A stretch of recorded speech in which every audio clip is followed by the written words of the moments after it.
What is Sophie Cunningham doing? The referees are treating her like a princess. She might as well be wearing a tiara out there on the court. I mean, we thought A'ja Wilson literally had a direct line to the WNBA referee's office, and they had a special whistle. I mean, if you breathe on A'ja Wilson, they call foul. Salute.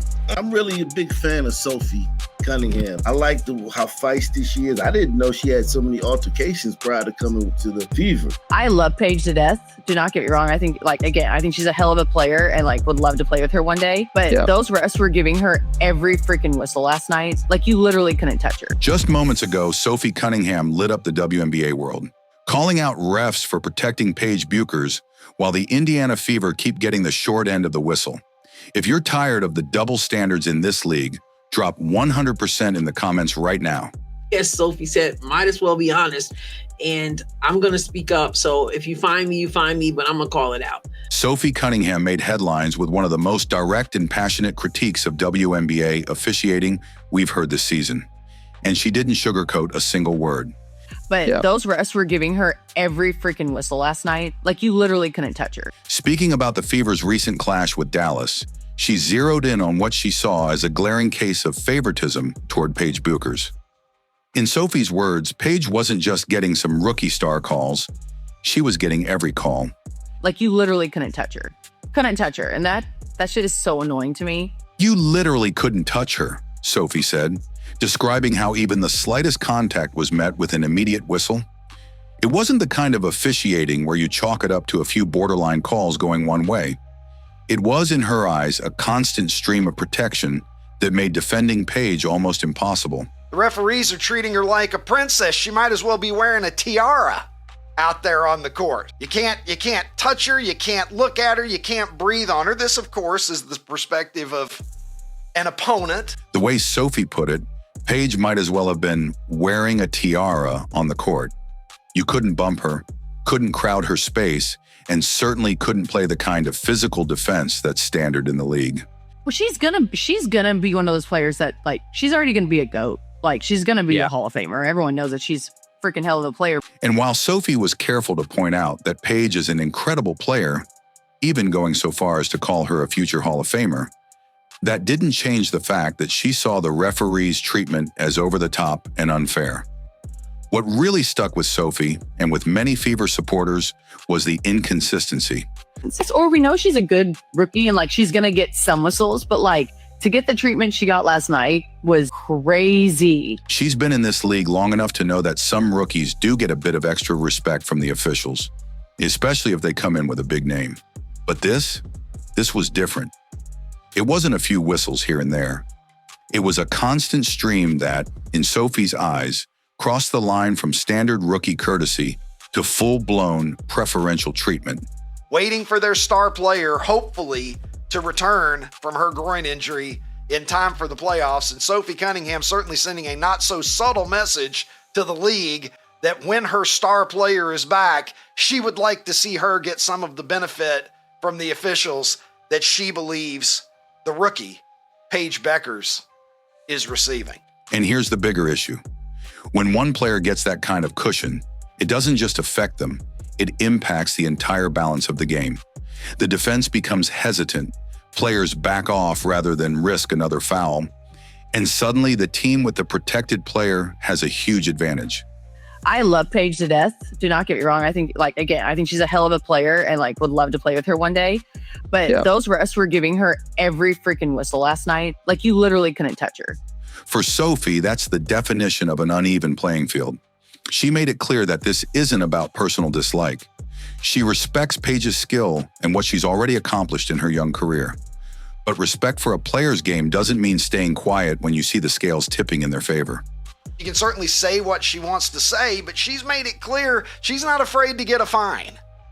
And I would have to think that a fine is probably forthcoming when you go out on your podcast and you shit talk the WNBA officiating and claim that some players are getting preferential treatment. Sophie knows speaking up could earn her a fine from the league, yet she's decided it's worth the risk. Because in her mind, if she doesn't call out the inconsistencies now, nothing will change. And teams like the Fever will keep getting burned by the whistle. Paige Bueckers, she's officially passed A'ja Wilson as having the most solitary important whistle in all of the WNBA. It seems if you get anywhere in her vicinity, number one, I saw a couple of videos this morning.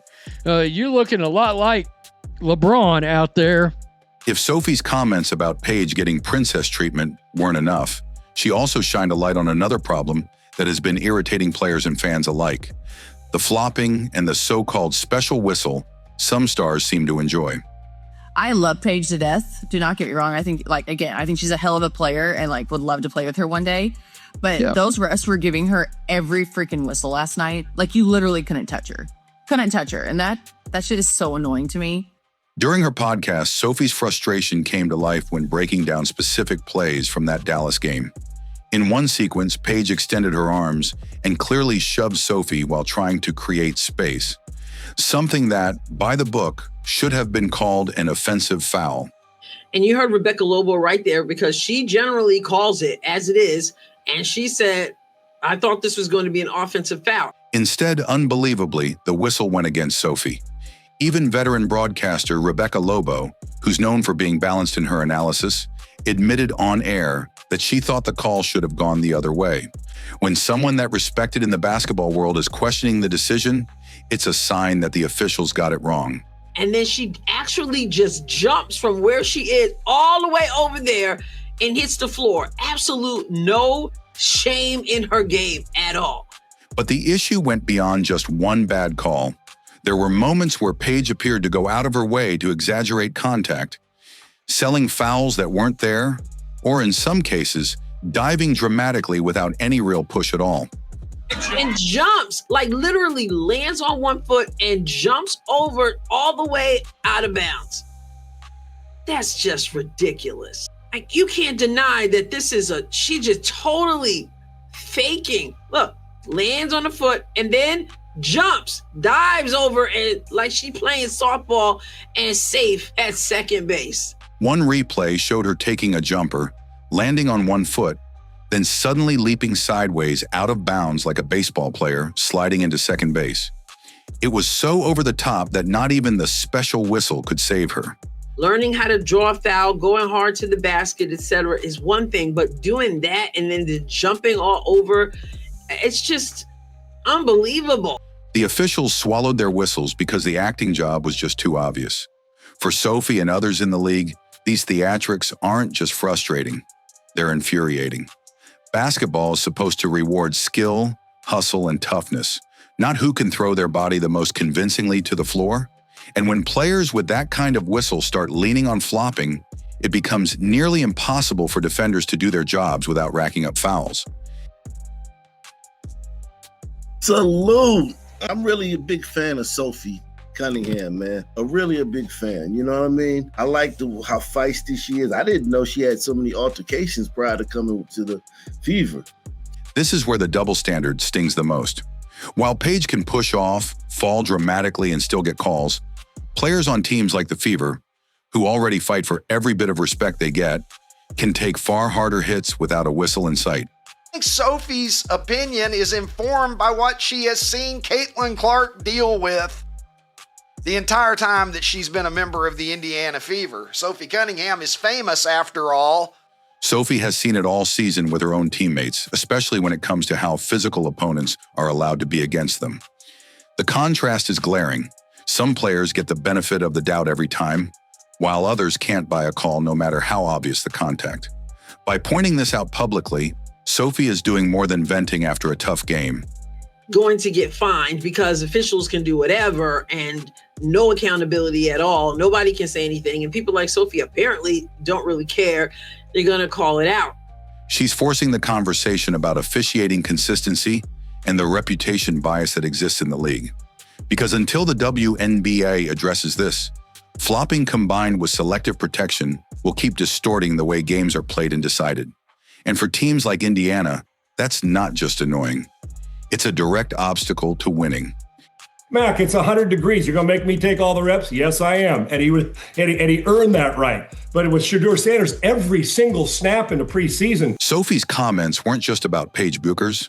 They tapped into a much bigger frustration that's been simmering all season: the overall lack of fairness in WNBA officiating and how it affects teams like the Indiana Fever. Paige Bueckers, she's officially passed A'ja Wilson as having the most solitary, important whistle in all of the WNBA. It seems if you get anywhere in her vicinity, number one, I saw a couple of videos this morning. You're looking a lot like LeBron out there. For months, Fever players have been battling not just their opponents, but also the whistle. Anyone who's watched their games closely knows the pattern. Caitlin Clark, Kelsey Mitchell, and the rest of the roster have taken hard hits, been grabbed, bumped, and shoved without getting the same calls that seem automatic for certain other players. The target came before with Caitlin Clark and just her popularity and the fact that she was the one everybody was talking about and discussing and everybody wanted to prove a point against or, had resentment for, or whatever the case may be. It's become such a constant that fans openly talk about two different rule books being applied on the floor. The loss to Dallas was another example. Without Caitlin on the court due to her groin injury, Indiana still managed to keep it close. But it sounds like it was. Well, I do. I think that our teams don't really like each other anyway, just because of I don't know, just kind of like her leaving. Some of those players used to be under our coaching staff. And so there's just a lot there. Falling 81-80. But that kind of effort is made even harder when questionable calls swing momentum at key moments. Sophie sees it clearly. If Paige can get superstar treatment as a rookie, she asked the referee, "Do you need my glasses?" Wow. See right here, she gets to argue with the refs, and everybody thinks it's cute. Everybody thinks it's cute when she argues with the refs. There's no excuse for why other impact players, especially those who have already proven themselves in the league, don't receive the same respect from the officials. She also made sure her comments carried a message for the future. They don't know what's going on right now, and that's normal for a first rounder or a fifth rounder. Got to his third, hit that backside late dig, which was about a 10, 12 yard at the goal line, and protected him with a low throw. The Fever are clinging to a playoff spot, sitting sixth in the standings, and are holding a .500 record without their franchise star. When Caitlin returns, Sophie wants it known, loud and clear, that Indiana expects a fair shake. That means no more swallowing the whistle when their guards get hammered going to the rim. They don't guard her as viciously and vociferously and vigorously as they do Caitlin. And the refs don't punish her for being who she is. She gets a lot of calls. No more shrugging off obvious fouls just because the other player has a bigger reputation or a flashier college resume. This isn't about asking for special favors. Sophie's call is for consistency. If rookies like Paige are going to be protected, then every player in the league, whether they're in their first year or their 10th, should be able to count on the same standard. Even criticized the refs publicly in a way that Caitlin Clark never has. Paige said she had to adjust her defense because you can get away with so much in the WNBA. That right there is an indictment. She's indicted the refs. The Fever have already shown they can compete against anyone when the game is called straight, but they've also had to dig themselves out of situations where the officiating felt lopsided. Has Paige gotten tech all year? I don't know, because she's always yelling at the refs. I mean, all the time, all the time. And she gets a great whistle, even after saying, hey, I had to adjust playing in the WNBA. And when you're fighting for playoff positioning, those whistles, or lack of them, can be the difference between winning and going home early. By speaking up now, Sophie is sending a clear message to the league and to the referees. Indiana isn't just going to quietly accept being on the wrong side of the whistle anymore. If the WNBA truly wants competitive, fair basketball, then players on every team deserve equal treatment, no matter whose name is on the back of the jersey. But if he's a gamer and not a practice guy, well, that was Jim McMahon, and I'm not talking about a young guy. Mac was a horrible practice guy. Team, I love it, but I got news for you. When the game started, Mac would make every single play and do it all, and everybody loved him because he was a gamer. Sophie Cunningham's words weren't just post-game frustration. They were a challenge to the WNBA to clean up the double standards that everyone can see. The Fever have fought all year through injuries, tough matchups, and inconsistent whistles, yet they're still in the playoff hunt. that kind of really blew her up. I mean, she was already bubbling having come to the Indiana Fever, not to mention back when she was with the Mercury. But the best thing about Sophie is she's completely unfiltered, which is going to catch her a lot of hate. That comes with that territory. But it's also going to earn her a lot of respect from people who like the fact that she just says what's on her mind. If the league wants its product to grow, it needs to make sure every team, every player, and every fan can trust the game is being called the same on both ends of the floor.